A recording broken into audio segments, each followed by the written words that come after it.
sitting here, and I don't want it to like feed back or give anybody any a headache with any reverberations. My name's Hayley. I am one of the directors at the Sensory Hive. I am a teacher. I haven't taught it in the classroom since 2020 when we opened the Sensory Hive. I also have lived experience, so I've got 2 daughters with autism, both very, very different presentations, one with complex needs and a learning disability and ADHD, and another who's in mainstream secondary. We set up the Sensory Hive because there was nothing for our parents around, a safe space for them to take the children. There were lots of soft plays, but they just, from my experience, just weren't quite appropriate in terms of the types of movements that our children need, but also in terms of the environment itself. And we also offer, because we recognise the need for sensory assessment, sensory intervention, we also set up that service as well. And my passion is about improving the sensory experience in school and teaching and learning. So that's why we're here today. We're happy to be involved in the project. It's really exciting. Thank you. Do you want to go on? Is it cut you out? There you go. Sorry, it's cut me out and now I can see myself frozen on the screen. My name is Caoimhe and I'm an occupational therapist and sensory integration practitioner working at the Sensory Hive.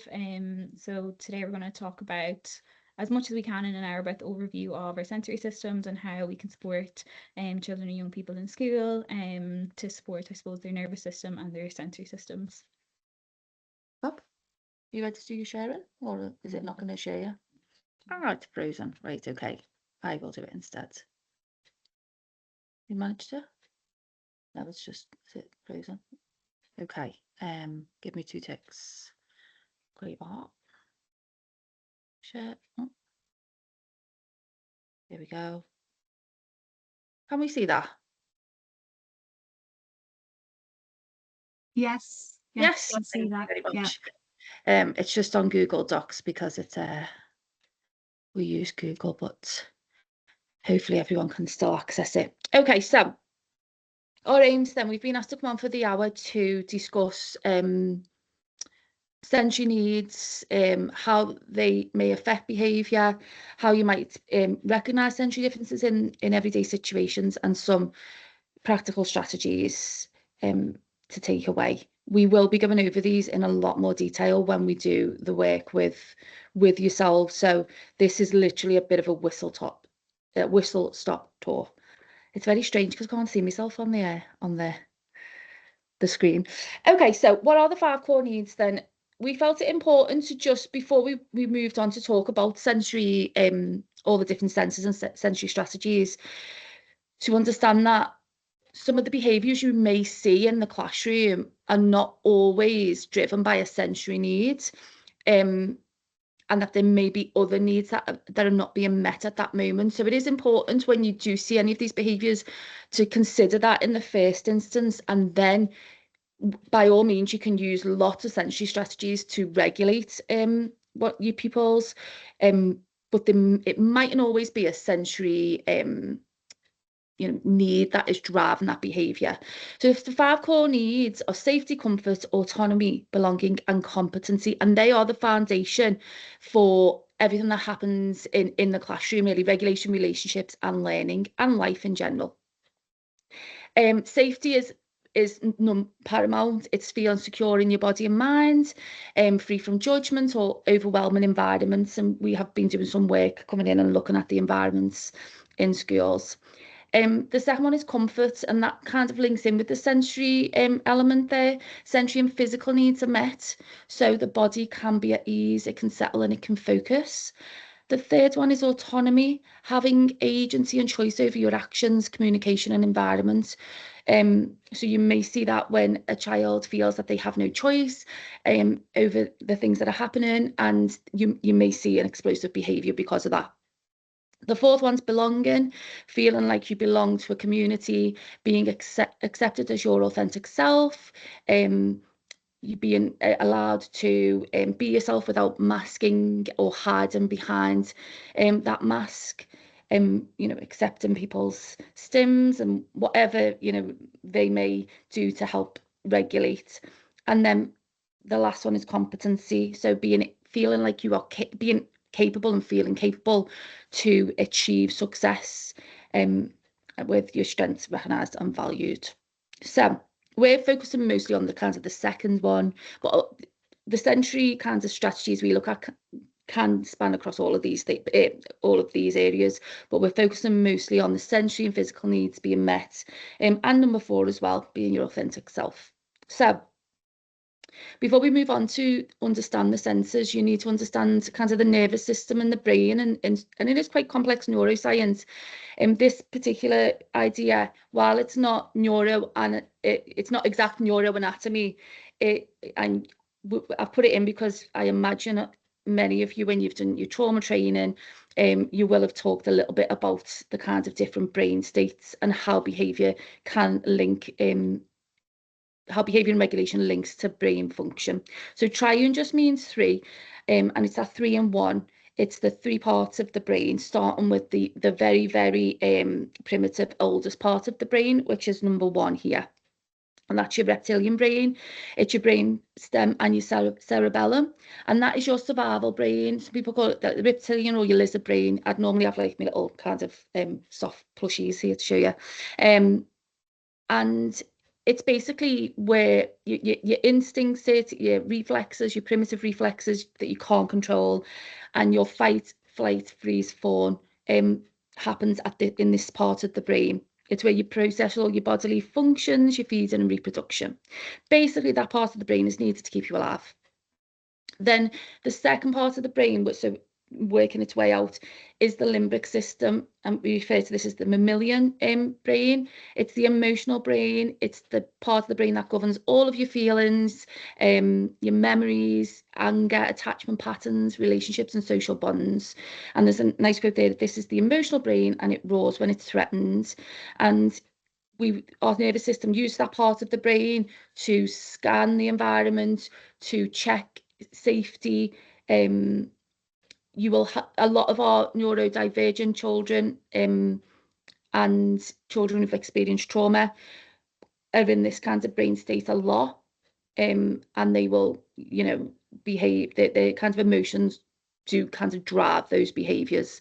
And then we've got the most recent part of the brain, so to speak, the neocortex, and that's your thinking brain, the monkey brain.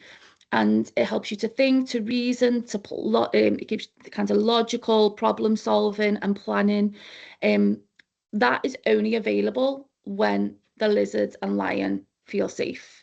So you might have heard, if you've done this Dan Siegel work on kind of trauma in the brain, when you flip your lid, that part of the brain just goes offline.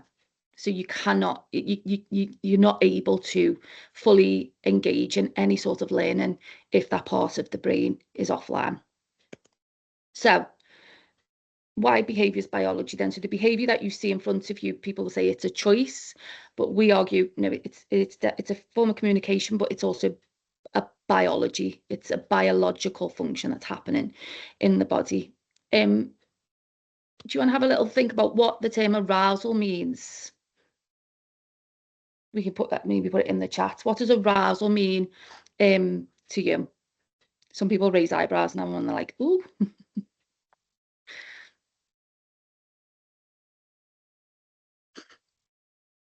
Okay. Arousal is just the kind of clinical way of saying how alert or how ready that person is, or the pupil is, to perform a task appropriately. And by appropriately we mean, and functionally we mean, it's got to be timely and be done properly and effectively. So some people might be able to do a task, but it takes them a lot longer to do.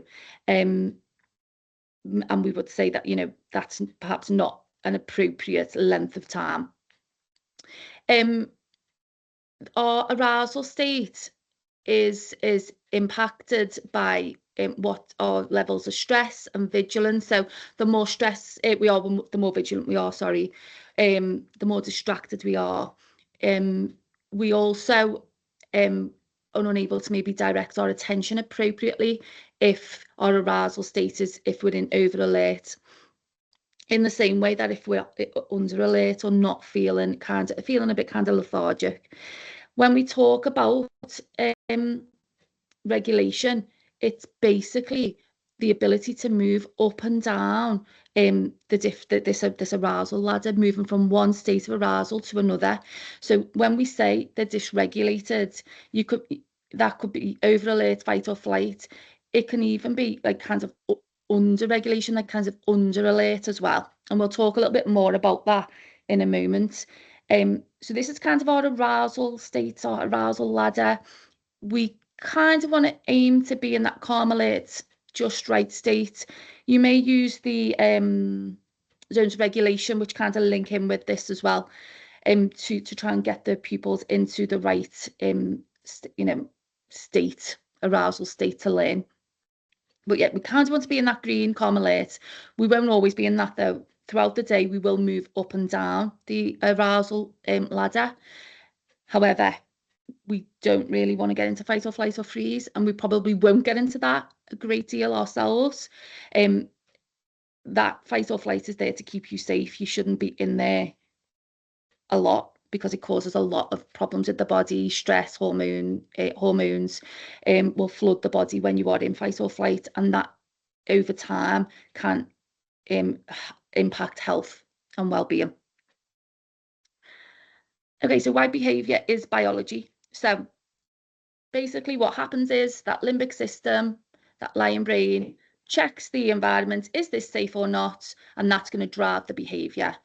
If it's not safe, your monkey brain will go offline, and then your lizard brain steps in and hijacks everything.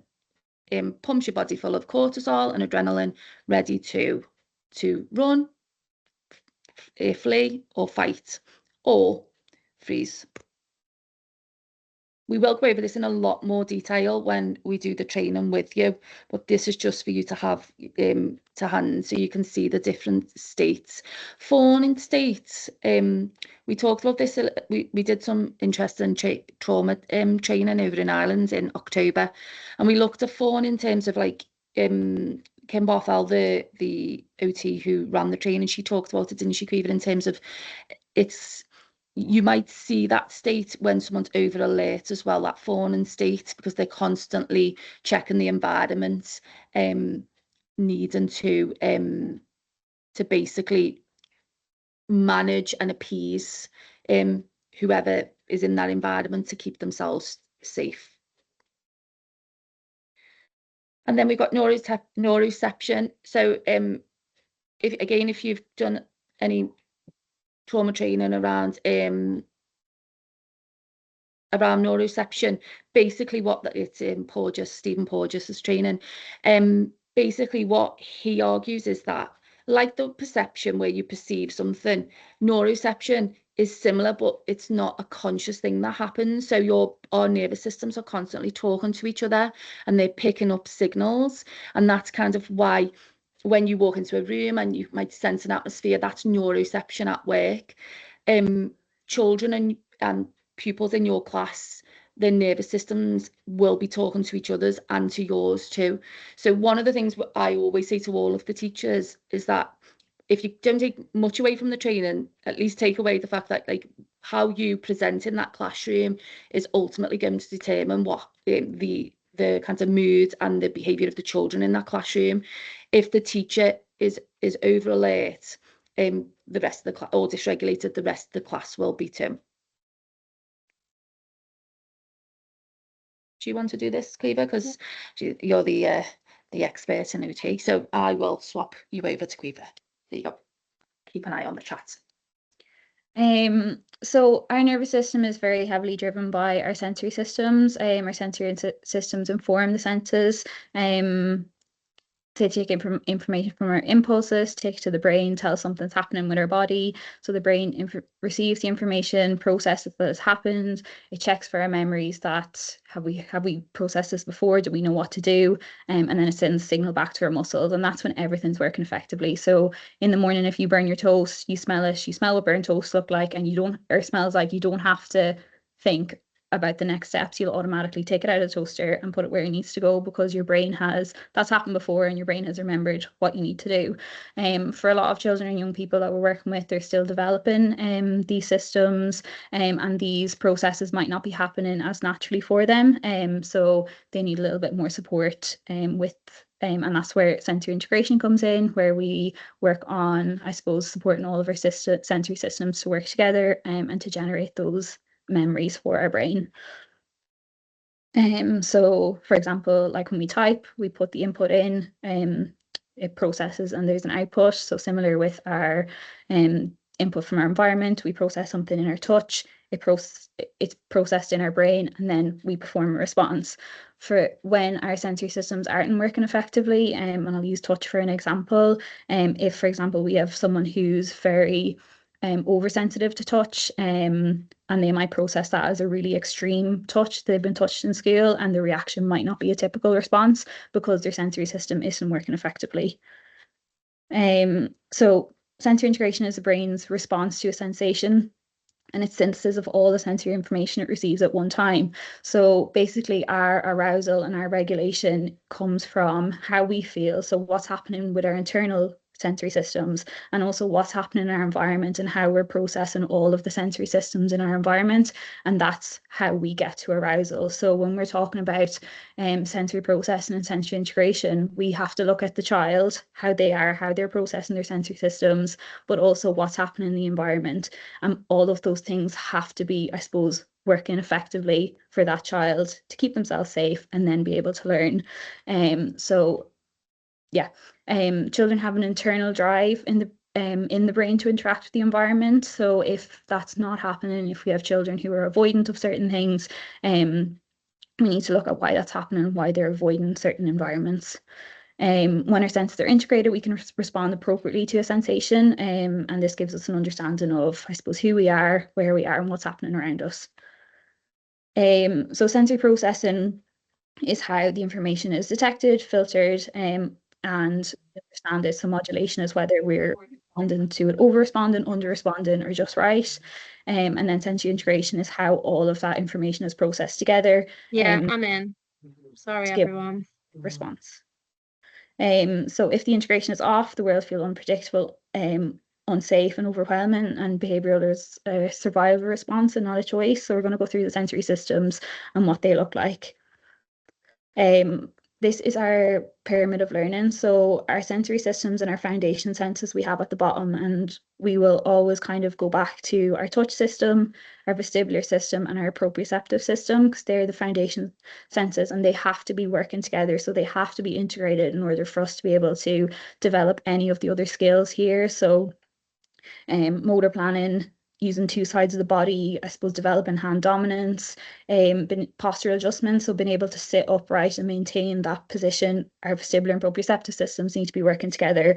Our vestibular and vision system needs to be working together in order for us to be able to see what's on the board and take that information down and then respond with body awareness and movement. So all of our sensory systems are kind of the key for us to be able to learn and get to that academic learning point.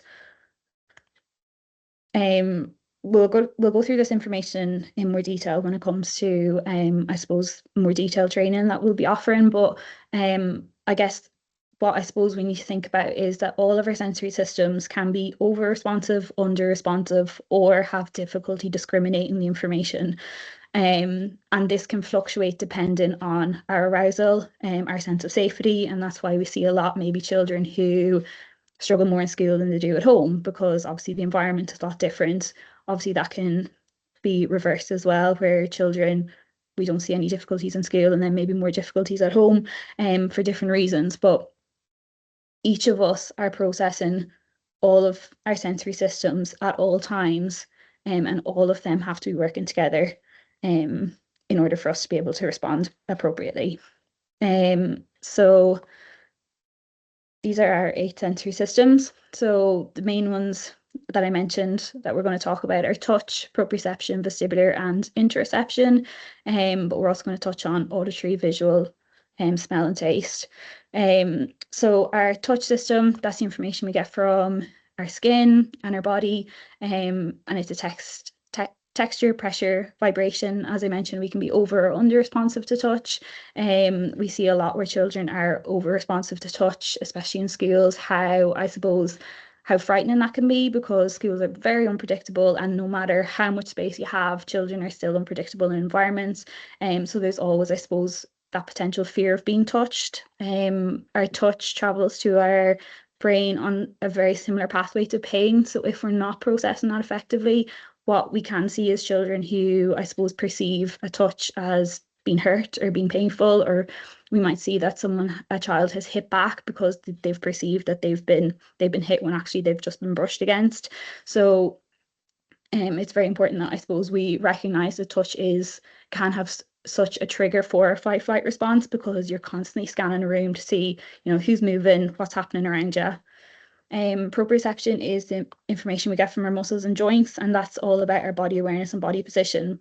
So that's really important for our daily living skills, our independence, dressing, our ability to sit upright on the chair, our ability to, I suppose, write, know where the pen is in your hand, know how much force to use. And I suppose if someone's proprioceptive system isn't working effectively, we can see like maybe a clumsy child who's bumping into things. Our vestibular system then is our balance and movement, and that comes from the position of our head. So it's the receptors in our inner ear and the liquid in our inner ear that tells us about our movement, gravitational pull. And we can again be over or under receptive to movement and have difficulty processing that. And then our interoception is the information we get from our internal organs inside the body. And this is really important for our regulation, especially for children and young people who aren't getting those cues about what's happening inside their body. So they might feel that something's not right, but not be able to identify or label what that is. So as I mentioned, our vestibular system is our internal GPS system. It keeps us upright, it keeps us sitting on the chair, it detects our movements and helps us know where we are in space. It works really closely with proprioception to tell us how we're sitting upright. So if we see a child who's constantly slouching and really struggling with their postural control, it might be that their vestibular system and proprioceptive systems aren't working well together. One thing with postural control is, I suppose, our body is always going to try and put us in the most comfortable position and keep ourselves safe. So if you have a child who really does have low tone and really struggles to sit upright in their chair or is constantly moving, that's their body trying to keep themselves safe. So if that's a struggle for them, that may be them at their capacity, that they're keeping themselves safe in that instant, and anything after that will be difficult. So like learning in that environment might be difficult for them. Our vestibular system also works really closely with our visual system, so our eyes, and it basically tells us if we're moving or something else is moving. So we see it a lot where children struggle maybe on stairs, or struggle when there's lots of movement around them because they become so overwhelmed. Or we see it where children, we might get them to balance and close their eyes, and then once they've closed their eyes, they have no balance at all because their eyes are telling them so much about where they are in the world. Our proprioceptive system, as I mentioned, this is our body awareness. So our proprioception, we would say, is kind of, when it comes to approaches and strategies, it's kind of your fail-safe system, because you can't really overstimulate it because it's against our own muscles and joints. So all of our tolerance for proprioceptive input will be different, but it'll be relational to our muscles and joints. It tells us where our body is and how to move. It tells us when we're pouring a kettle into the cup, how much to pour. It gives us that feedback about where our pencil is in our hand and how much pressure I need to write. And then our tactile system is our sense of touch, helps us explore and understand the world. It's really closely linked with our fight or flight, as I mentioned earlier. So it's really important, I suppose, and there's different types of touch. So we have alert and touch and calming touch. So our alert and touch is that light tickle touch. So a spider crawling on your arm, you'll automatically rub it off and keep yourself safe. Whereas deep pressure touch is more regulating. So that's why we automatically, if you say bump your toe on the side of the couch, you'd automatically squeeze it. So instinctively we know that deep pressure overrides light touch. But I suppose just in our school environment, what that might look like is if you have a child who's maybe brushed up against something or constantly struggles with light touch or exploring things with touch, that they have that option to provide deep pressure touch immediately after. And in our body, so you can see on the homunculus there, it's processing our touch system. So there's lots more receptors of touch in our hands, in our mouth, in our groin, and at the bottom of our feet. So that's why we see children who don't have very well developed touch systems still developmentally be putting things in their mouth just to explore, because they're not getting that information from their hands. Or children who love to have their socks off and run around outside because they're getting a lot more information through the bottoms of their feet. It's in terms of the brain. Yeah. I was just going to say, just so you can understand the homunculus there, he basically, this is hard to explain. You can see that section of the brain that's cut out there. The homunculus is a visual representation of how much space is given to that part of the body in the brain. So if you look at the kind of the visual representation at the side, you can see that just for the hand thing and the fingers, there's quite a large chunk of the brain given over to that.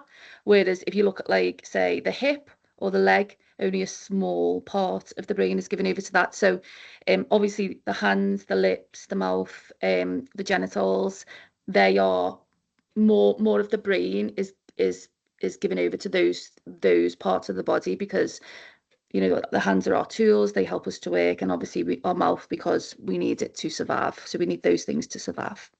Yeah, I always think he's quite a funny little character. So again, our touch sensations, specialist nerve sensations detect different types of touch. So light touch, that I mentioned, can be quite alerting, whereas deep pressure touch is generally calming, and deep pressure travels on the same pathway to the brain as proprioception that we mentioned earlier, which is kind of, again, a fail-safe calming. So if, I suppose, you've tried all strategies and you're really struggling, proprioception and deep pressure will be two that generally you can't overstimulate. It tells you information about texture, shapes, vibrations. And again, if we have children and young people who are really struggling to process touch or get that information from the rest of their body, we do try like different vibrations tools so that they can, I suppose, wake up those receptors a bit. Temperature, pain, and grass. So whether something's too tight or too loose, and where it is in your hand. So we'll just quickly go through the rest of the sensory systems. So again, with all the sensory systems, you can be over, under, responsive to visual, but also you can have difficulties with visual processing and discrimination. And I think visual is massive in classrooms because there's so much happening in classrooms and there's so much we need to focus on and filter out. So it's really important that when, I suppose, we're focusing on, when we want children and young people to focus on a certain piece of work, that there's, I suppose, a reduced visual load for them to have to process. So keeping behind interactive boards clear as possible, and just, I suppose, making it as clear, reducing, I suppose, the visual load all over the classroom that they have to process. If you have a child who's over responsive to visual input, trying to not constantly be looking at everything around the room would be really difficult for them. So again, our auditory system can be over, under, responsive, but also we can have difficulty processing what we hear. So it's not about a hearing problem, but it's about how the brain processes the sound. And like all our systems, if we're not feeling safe or our nervous system is feeling unsafe, all of our senses are going to be heightened. So we're going to have a heightened response to noise, heightened response to smells, taste, visual. So that's really important when we see children who may be becoming dysregulated or are quite averse to loud noises. That if that happens, that you try and, I suppose, reduce as much of the sensory input as possible. So reduce noise, reduce lighting, and just remove as much of the sensory overload as possible. And then final ones are smell and taste. So olfaction is the receptors in our nose to detect odours in the environment, and gustatory is our taste. It's really closely related to smell. And the human mouth has over 10,000 taste buds. One thing, so I mentioned earlier about proprioception and deep pressure being our kind of fail-safe senses. They travel to the brain quicker than any of our other sensory systems.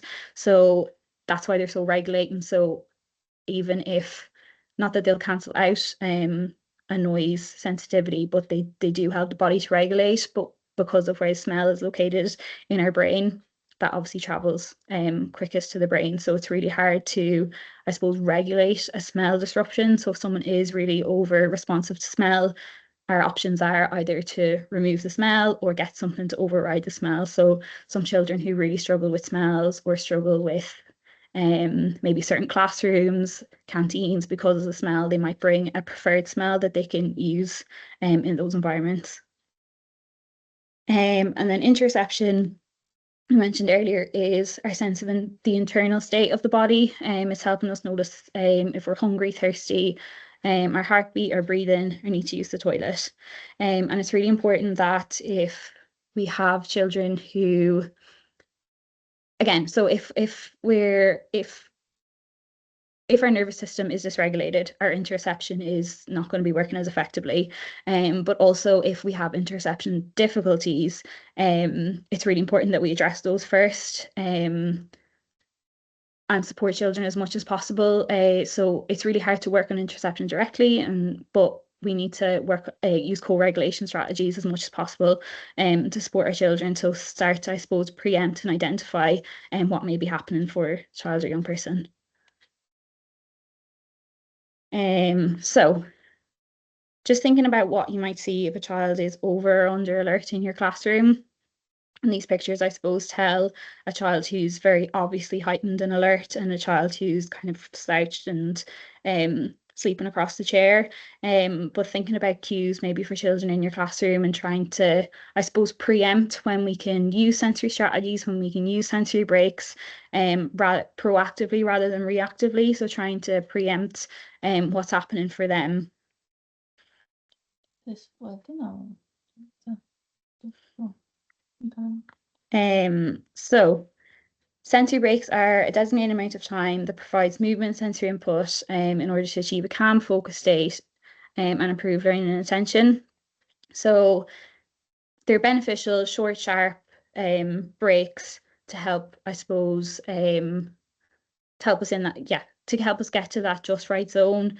And they can be calming or alerting, and it depends directly on what the child needs. So going back to the child who's over alert and showing signs that they're over alert, we're going to focus heavily on the calming work, so the proprioception, heavy work, deep pressure, whereas the child who's fallen asleep across the chair, slouched and really low presentation, we're going to be looking at increasing their arousal levels with movement and vestibular input.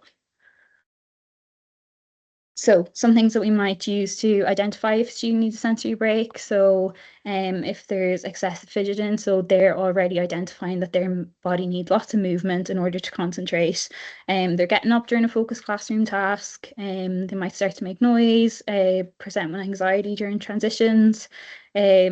Cognitive changes, so you're noticing that they're not really able to listen or use their judgment, and unable to calm after break or lunch. So we might have children and young people who have got all their movement, they've got all their alert and input, but actually now that transition into sitting down in the classroom is too much. So we need to have something in the middle that's getting them from that high kind of yellow over alert zone back down.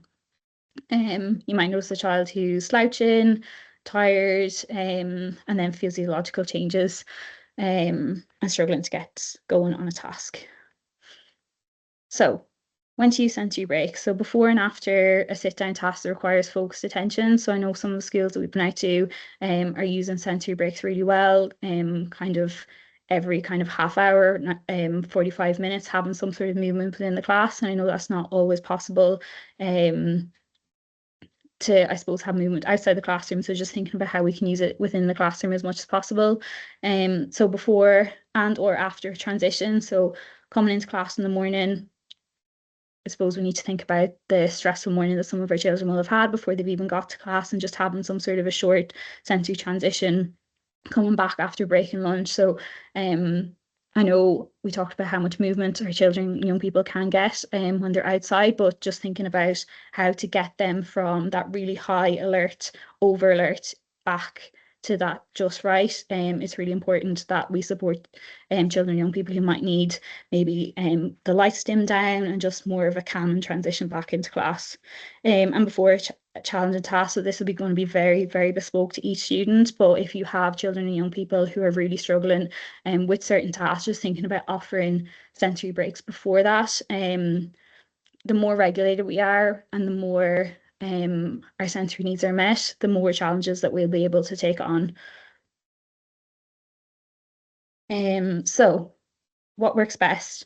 Predictable routines, choice and autonomy, regular movement, deep pressure, calm regulated adults, and reduce sensory load where possible.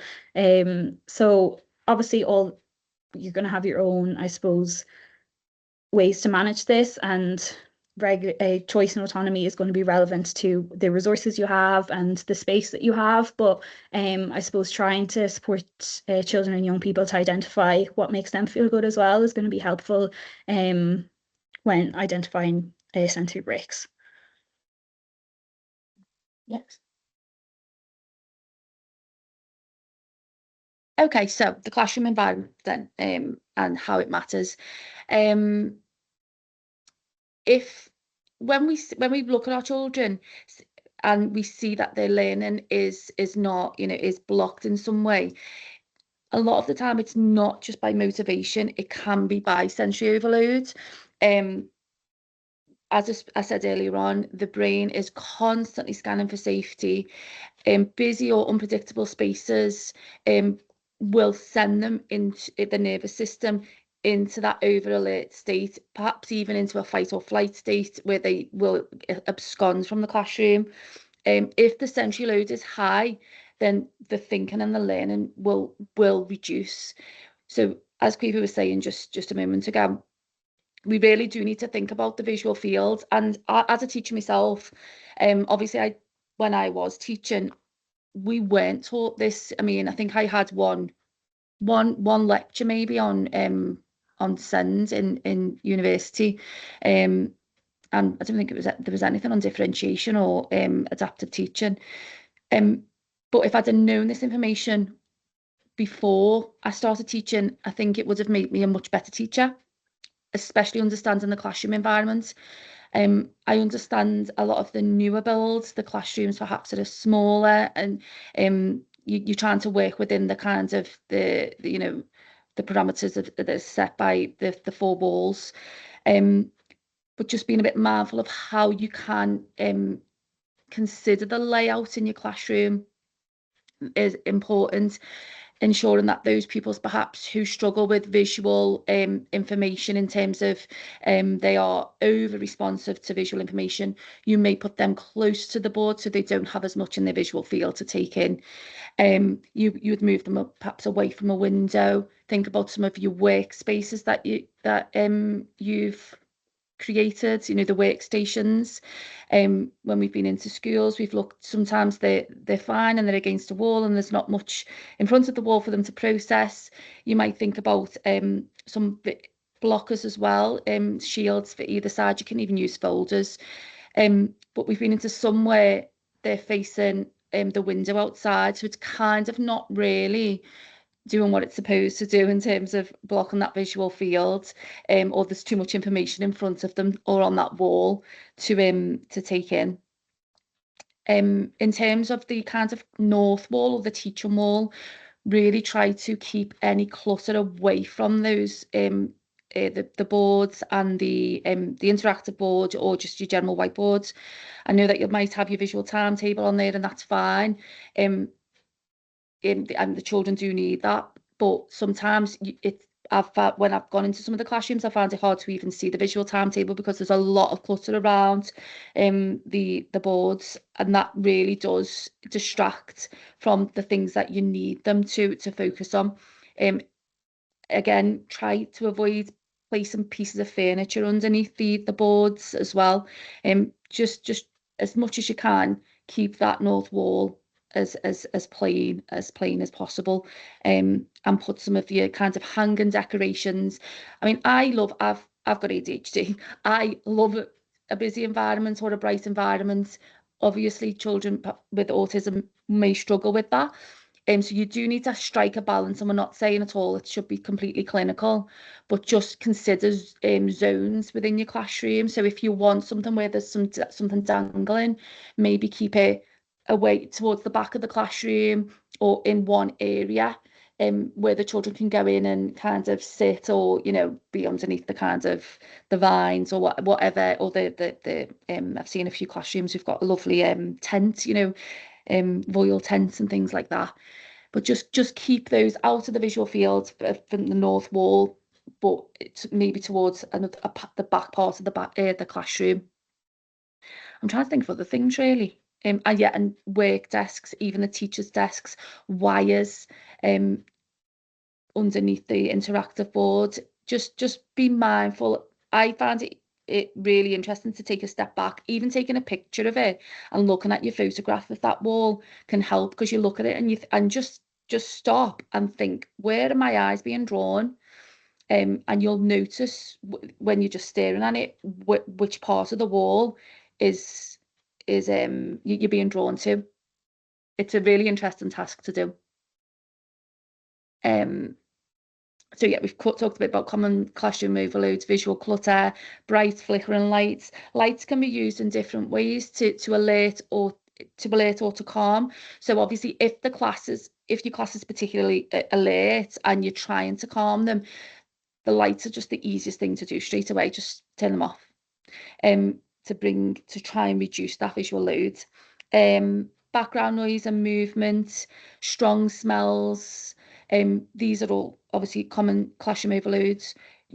I think we've been in some schools where they use diffusers and things like that. They're really effective, and you can use different smells, obviously, to alert and to calm. And having limited space to move. But again, I absolutely appreciate that. You're stuck within the parameters of a classroom, and if you haven't got that space, physical space to move, how can you reduce the load visually, or in terms of smell or the other kinds of senses?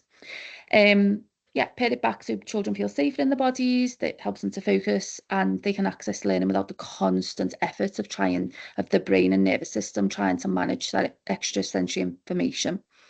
Think about neutral backgrounds where possible. Cover or rotate displays. You don't have to do everything at once, and keep your key visuals clear and purposeful. Sometimes I think we feel like we need to put more up, but less is more sometimes, and more kinds of curated posters are much more effective than just putting everything up. Again, we talked about the light, and try and use natural light where possible. Lamps instead of the big light. Obviously, you need to speak to the site manager, make sure everything's pat tested and things. Avoid any flickering bulbs as well, and get those sorted. Glare off the lights onto the boards as well. Be mindful of that. If you've got blinds, roller blinds are a much better option than vertical blinds, because vertical blinds, there's lots of kinds of slats and shards of light can come in, and vertical blinds move as well. So that creates kind of shadows and things for anybody who struggles to visually process. Sound, soft furnishings do absorb noise. We went to one school and they used you can get like kind of what are they called to the walls? Forgotten what they're called now. Soundproofing, kinds of tiles, but you can use fabrics or carpet tiles and that as well. Think about quiet working zones, which we've talked about a little bit in terms of visually, but if you've got kind of tents or other parts of the classroom that maybe could be a bit quieter, or have your kind of ear defenders in that area where there is an option to put those on. It's not just for the pupils who perhaps have that in their EHCP or in their sensory diet, opening that up to the other children as well if they need them. Seating and layout, clear walkways, flexible seating options. Seating is a bit of a kind of grey area, and Caoimhe can talk a bit more about this, if not today, when we come into your school to them to do further training. Seating options, yes, wobble cushions, cushions on the floor, bean bags, but just be mindful that those people perhaps who are who look like, you know, they're kind of slouching, people think, oh, they need to be woken up, I'll put them on a wobble cushion, but it might be that they're slouching because they have poor posture control, and then you're going to put them on an unstable surface by putting on the wobble cushion. So you do need to be aware of kind of the sensory profile of the child before you give things like wobble cushions out. Other seating options, again, like bean bags, cushions, and, you know, getting them up and moving around the classroom a little bit more as well, because the chairs are not the most comfortable things, are they? Smell and touch, avoid using strong cleaning sprays, perfumes. Be mindful of those sensory materials or glues and things that are left out that might smell. If your classroom's quite close to the canteen, that might be a problem for some pupils. So you might consider, like Caoimhe was saying, is there a way of them having a smell that they really quite like on a tissue, or something that they can smell if they, in their pocket, if they're struggling. I've seen girls using like kinds of the scrunchies, you know, that you put in your hair, and putting essential oils on them so they can smell them. Using diffusers. Smell can be, you know, calming and alerting, so we can use different smells to activate, to regulate, and to kind of upregulate or downregulate. These are just some general calming activities for those children who are over alert, and you want to try and bring them back down to calm alert. Reducing your visual input, which we've said. Think about your lighting. Think about your wall displays, the clutter. Use your soft pastel colours. Think about the scents that you want to use. So if you've got room sprays, I mean, my class, when I used to teach them, they used to love a room spray. I used to make them myself with essential oils and water. But you can use like sweet floral or woody scents to spray the room or in your diffusers. Warm, sweet or chewy food. Now, obviously, it depends on your policies in school and eating, but it is a really, really, food and drinks are really, really good for regulating the children. So anything that's kind of going to get the muscles in the jaw moving is going to help to calm. Slow rhythmic sounds. You can get metronomes now just on Google. You can just type in metronomes. I think it says something between 60 and 70 beats per minute is very helpful to focus. Brown noise, you might have heard of white noise, but brown noise uses a different frequency. At first, when you first hear it, you might be a bit, oh, but eventually it really does help to focus, especially for your ADHD pupils. Any heavy work, so if you've got a pupil who needs a lot of movement, getting them to help wipe the boards, put the chairs up, carry the books, giving them tasks to do, that will get them pushing, pulling, lifting, carrying, chewing, sucking, or blowing activities to kind of calm them. And any linear movement. So obviously I imagine you won't have a swing in your classroom. Some of you do have swings on the playgrounds, but any sort of rocking activities, you may have seen children rocking if they're trying to calm themselves, if they're over alert. That will, if you think about a new baby, you know, you'd rock them to sleep. That will help calm the nervous system too. And then those who are a bit sleepy or under alert, get them up. You need to get them up. You need to get them, I've had them doing jumping jacks or explosive star jumps, where they're basically moving their head into different positions so that they're getting that fluid moving in the ear, which will alert the vestibular system. Getting them to do inversions. And by that, I don't mean doing handstands, but they could even sit in their seat and put their head between their knees and back up. Any activities where they're sliding around. So if we're doing like scooter board activities outside, crashing and banging, to wake them up.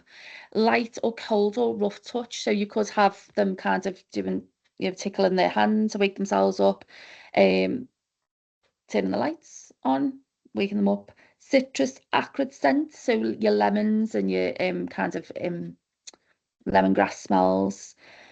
Any sort of foods or drinks, cold drinks, ice, crunchy kind of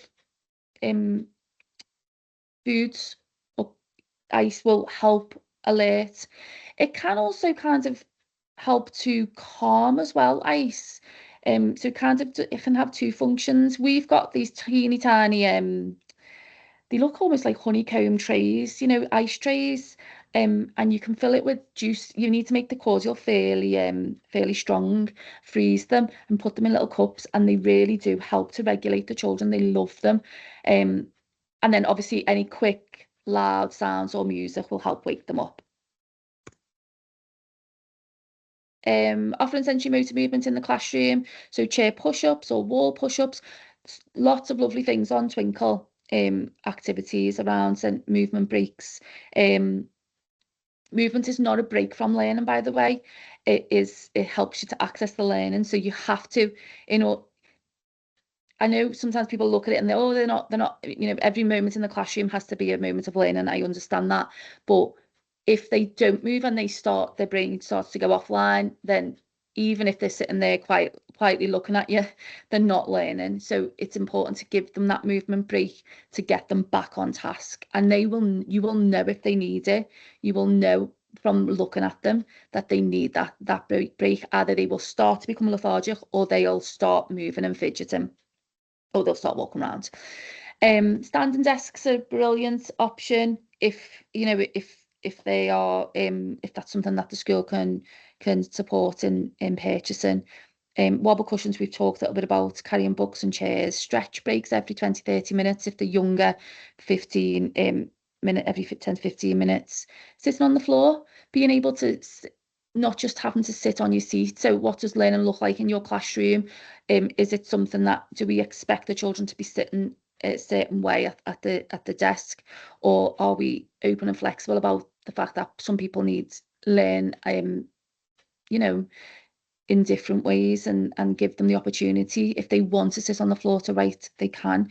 Obviously you need a lot of boundaries and clear kind of predictable routines around movement breaks, and expectations. They have to be set out at the very start. Resistance bands, we've seen these on the chair legs, but you can use the resistance bands even to just kind of do activities in class. Just coming towards the end now, but we've put this one in because it's so important, and it's more important than oh, I've missed the L of co-regulation there. I've just seen that, regulation. It's more important than anything else. Children and babies, when we're born, we can't self-regulate. We don't know how to regulate. We rely on them, on our caregiver to help us to regulate. Nurturance is essential to survival. That licking, that grooming, that cuddling, or, you know, feeding, all of those things are essential for healthy brain development. We know that some of our children do not get that opportunity. So it's so important that when they spend a lot of time in school, that they feel safe, and they will feel safe if they are nurtured, and if they have a trusted member of staff who is able to be that anchor point in the school and that safe person in the school. So self-regulation can only happen if you have experienced co-regulation. So when we're asking the pupils to self-regulate, they're not going to be able to do it. Fact. You have to model regulation to them. Being open yourself about how you feel. So you might, you know, as a teacher, you might stand to the front and say, gosh, I'm feeling a bit dysregulated. Oh, I'm feeling fizzy, you know, I need a bit of a you know, a quick drink of my water. Well, how do you feel? That again links in with that interoception, which Caoimhe was talking about too. Yeah, so they need co-regulation before they can begin to self-regulate and creating that sense of safety. And then some strategies to match those core needs that we talked about at the start. So safety, the calm voice, shouting is not going to help at all. Predictability, reduced demands. You know, you might have pupils with this PDA profile, a pathological demand avoidance. A more neuroaffirming way of describing it is a persistent demand for autonomy. So they need to feel safe. Reducing those demands helps them feel safe in that moment. We're not saying that you know, throughout life there won't be any demands, but recognising when it's appropriate to put a demand on a child, and if they're up there already, adding further demands is not going to help the situation. Competence in terms of make sure that it's strength-based, it's neuro-affirming, everything that you do is neuro-affirming, that you're scaffolding, that you're adapting the teaching, that you're modelling. I'm sure you're all doing that, but you can't always focusing on the strengths rather than the deficits or the things that they're missing. Autonomy, giving them some level of choice or flexibility in flexible seating, safe exits, you know, knowing that there is a choice, they have a choice that, you know, at certain times that they find challenging is important. Belonging, warm relationships, opportunities for repairing those relationships, and teachers stepping in and repairing those relationships, helping to repair those relationships as well, whether it's peers or even teacher and pupil. And then their sensory needs, their kind of comfort, given the movement like we've discussed, thinking about some of the tools and the adaptations that they might need, and then trying to reduce the load. So if you've got someone who's in fight or flight, or, you know, kind of really dysregulated, moving them away to a quiet part of the school with the safe adults, reducing everything right down, even down to your voice, not talking too much or having one person talking, not asking too many questions because they're having to process that information as well. Just being comfortable, being comfortable, feeling uncomfortable sometimes. Yeah, that's quite a challenge, isn't it, for us all? Because we want to try and help, but sometimes we end up making more of an issue. And final reflection: no child's broken. The behaviours are just adaptations. So if you see a behaviour, they've adapted to that behaviour, and how can we support that or change some of those behaviours so they're more they're not maladaptive.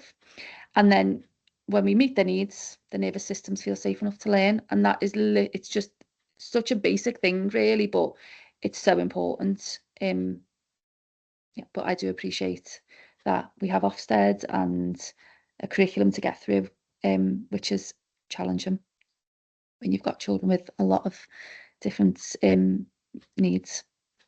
I think I'm done, but oh, stop sharing. I'm scared I was going to log myself off. There we go. Are we done? Okay, we'll stop recording and say thank you both very much. You did well to fit